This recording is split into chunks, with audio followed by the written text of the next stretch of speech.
Edvard Munch is one of the pioneers of modern art and is considered a forerunner of expressionism. Today, he is the most internationally famous Norwegian visual artist. Even more famous than Munch perhaps is his picture The Scream, which from the time of his death has often been presented as an image of collective angst and uncertainty.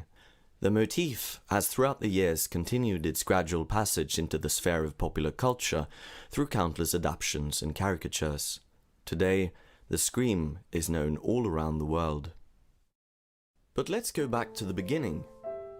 Edvard Munch is born on the 12th of December 1863 on Engelau farm in Løten, a small agricultural village 125 kilometers north of Christiania.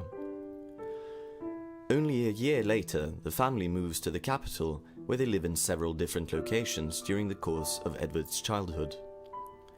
When his mother dies in 1868, his aunt takes over responsibility for the household and the children.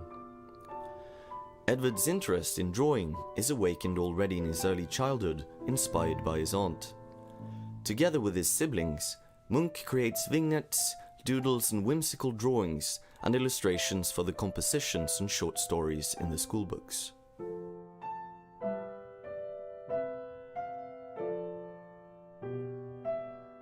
"16 years old, Edvard Munch starts studying engineering, but 1 year later he decides to become an artist instead and takes up artistic training at the Royal College of Design in Christiania. At the same time, he works avidly on his own, producing watercolors and drawings of his home, and drawings, sketches, and small oil paintings from his wanderings around the city and in the countryside. He also creates portraits of family members. In 1882, he rents a studio together with 6 other artist peers in a building called Pultosten near Stortingsplass, and receives guidance from the elder painter Christian Krogh. Together with his fellow artists, he visits exhibitions systematically where they view works by the naturalist painters of the period, such as Fritz Taulow, Eilif Pettersen, and Erik Wernskjold. In 1883, Edvard Munch participates in an exhibition for the first time, and in subsequent years he exhibits regularly in the annual autumn exhibition. Funded by a private grant, he embarks on a study tour to Antwerp in 1885, where he exhibits a picture in the World Fair, and then on to Paris to visit the Louvre and the Salon. Here, he becomes influenced by the new art of the times. Certain critics are positively inclined towards Munch's works, but many are outspokenly negative towards the sketch-like and unfinished quality of Munch's paintings. This criticism reaches a peak when he exhibits The Sick Child at the annual autumn exhibition in 1886. The picture is a profoundly personal and subjective recollection of his sister's death a few years earlier, rendered in a radically new painterly style. Criticism of this unfinished and incomplete style will continue to follow Munch throughout his entire artistic career. In 1885, Munch meets the controversial leader of the Christiania Bohemians, the writer and anarchist Hans Jäger, and the two develop a close friendship. Jäger's command, "Thou shalt write thy own life," spurs Munch to compose autobiographical literary texts and prose poems in the years to come. In 1889, Edvard Munch arranges his first extensive solo exhibition in Christiania and is simultaneously awarded the government scholarship for artists, which he also receives the following 2 years. He travels to Paris and studies in the studio of Léon Bonnat. In the art metropolis, he encounters the works of the young radical artists of the period, impressionists such as Monet, Pissarro, and Seurat, and synthetists such as Gauguin, Van Gogh, and Bernard. In Christiania and Paris, Munch develops friendships with neo-romantic poets such as Wilhelm Krag, Sigbjørn Obstfelder, and the Danish poet Emanuel Goldstein. Munch has now begun working on his own literary notes and prose poems. From Paris, he travels southwards to Nice, where he stays for a lengthy period in order to work on his own sketches and studies. Here, he paints scenes from the promenade and the beach and impromptu scenes from the roulette table at the casino, while simultaneously developing many of the same motifs in his literary texts. In the pictures from this period, he experiments with different impressionist techniques.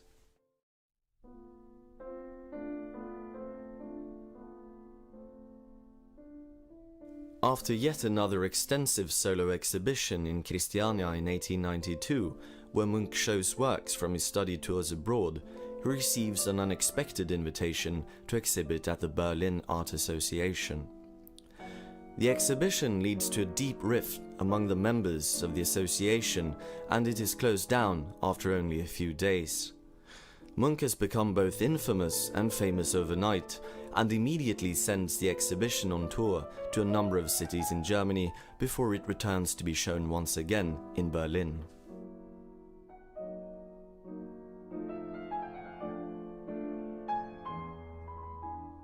Munch settles in the German capital and associates with the leading young German and Scandinavian artists and writers of the circle connected to the wine bar Zum Schwarzen Ferkel, where August Strindberg and the Polish writer Stanislaw Trzebiszewski are among the prominent figures.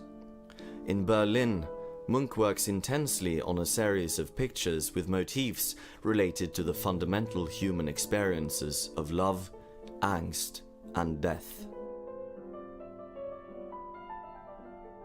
Trzebiszewski publishes the first book about the painter, and in the subsequent years, Munch actively engages his writer and journalist friends in promoting his art. In Berlin, he also tries his hand as a printmaker, and in the spring of 1894, he makes his first etchings.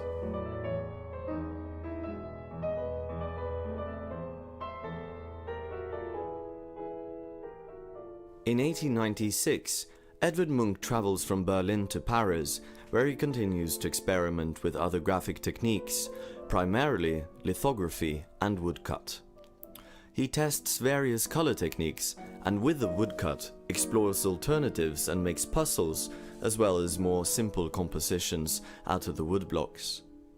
As a printmaker, Munch has remained standing as an important and innovative figure in the history of modern art. In his graphic works, Munch varies and develops many of the same motifs as in his paintings, and as he observes, they are connected through their inner content as well as in their formal means. When they were positioned together, there immediately arose a resonance between them, and they became entirely different, and when displayed individually, it became a symphony. That is when I decided to paint friezes. He calls this series of pictures that depict scenes and tableaux from the life cycle of human beings the frieze of life.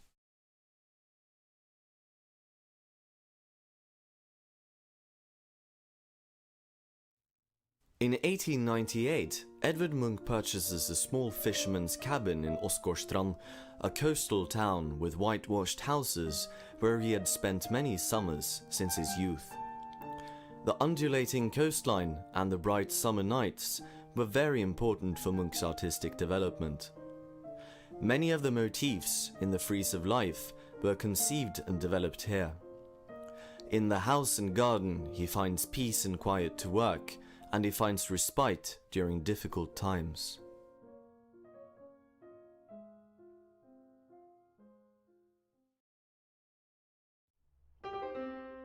At the Berlin secession in 1902 and the following year in Leipzig, Edvard Munch exhibits a complete frieze for the first time.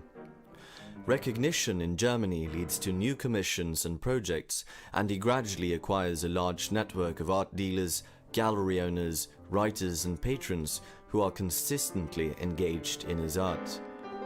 "My fame follows its own path like a snowplow," he writes in a letter to a friend. Commissioned by the eye specialist Max Linder in Lübeck, he paints a frieze for the children's nursery and a large group portrait of Linder's 4 sons.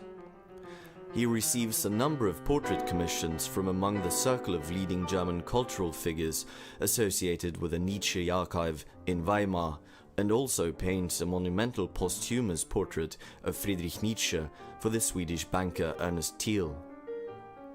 Commissioned by the famous theatre director Max Reinhardt, Munch paints a decorative frieze for the intimate theatre hall in Deutsches Theater in Berlin, and he makes set designs for the opening performance of Ghosts by Henrik Ibsen.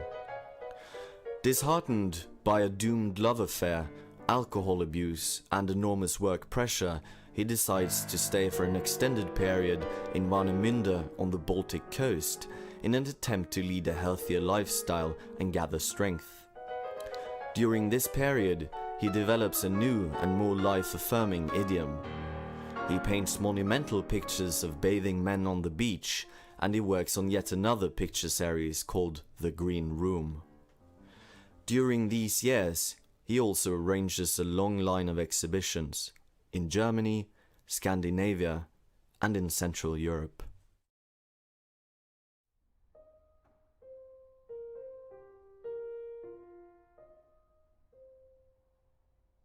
After an extended period of treatment in a private clinic in Copenhagen, Edvard Munch returns to Norway in May 1909, settling in the coastal town of Kragerø, where he rents the small holding Skrubben. The following year, he purchases the shoreline property Nedre Ramme in Hvitsten, and in both locations he erects large outdoor studios in order to work on his monumental paintings for the competition to decorate the University of Oslo's Festival Hall in honor of its centennial anniversary in 1911. In search of new motifs, Munch explores Kragerø's hills and knolls lined with terraced houses and pine groves, and its snow-clad skerries in the winter light. In Hvitsten, he paints numerous pictures of the naked rocks and bathers with brightly colored expressive brushstrokes. And the landscapes of these two locations are also rendered in a lifelike manner in the three monumental paintings of the university decorations: History, Alma Mater, and the Sun.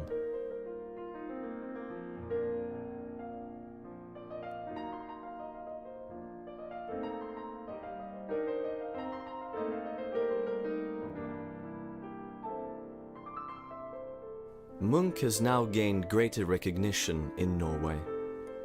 In 1909, the National Gallery acquires a number of his major works for its collections, and the entrepreneur Rasmus Meyer in Bergen systematically acquires Munch pictures with the intention of establishing his own art museum. In 1912, Edvard Munch participates as an honorary exhibitor alongside of Picasso, Cézanne, Van Gogh, and Gauguin in the groundbreaking exhibition Sonderbund in Cologne, thus consolidating his position as a model for many young European artists. Munch would himself be influenced by the new generation throughout the 1920s and 30s. The following year, Munch rents Grimsrød Estate in Moss, where he concentrates on printmaking, and paints the view overlooking the agricultural landscape at Jeløya and the factory workers on the way home at the end of the day.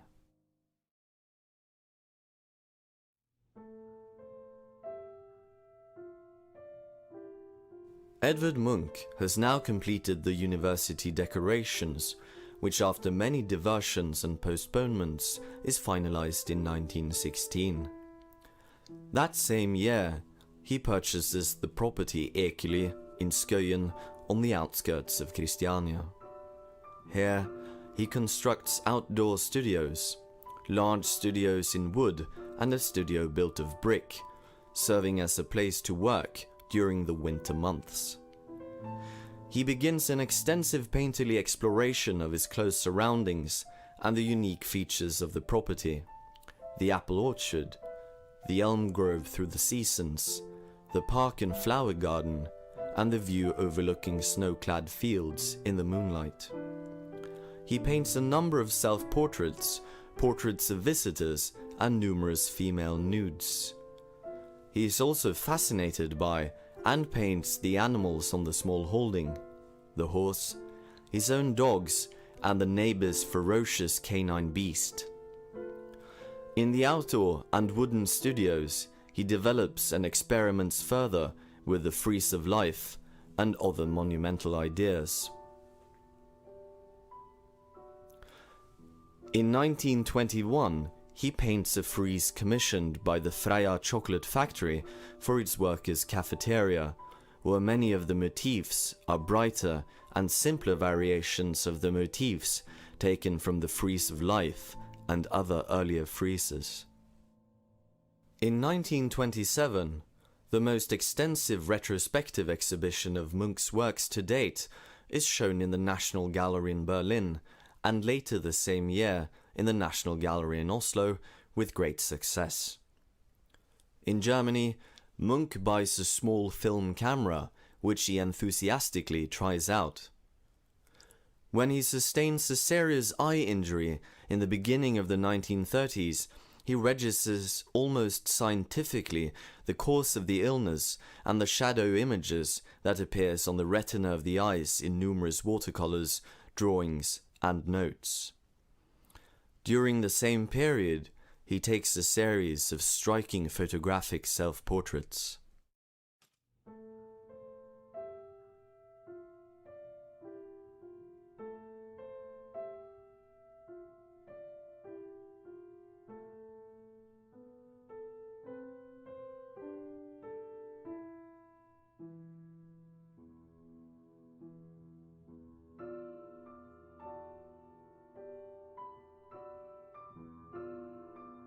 In honor of Munch's 70th birthday in 1933, Jens Thies, the director of the National Gallery and Munch's old friend, publishes the most extensive book to date about Munch's life and art. To commemorate the National Gallery's 100th anniversary in 1937, Thies has a new Munch room built in the museum. That same year, 82 works by Munch in German museums are confiscated by the Nazis and designated as entartet, or degenerate. When the German troops invade Norway in 1940, Munch is living an alienated and reclusive existence at Ekeli, and during the war years he is constantly worried about the safety of his works of art. In the wake of the Great Explosion at the Philipsstad Wharf, on December 19, 1943, he wanders about his property in a state of distress and agitation, thereby catching a cold that he never recovers from. He dies peacefully in his home at Ekeli on January 23, 1944.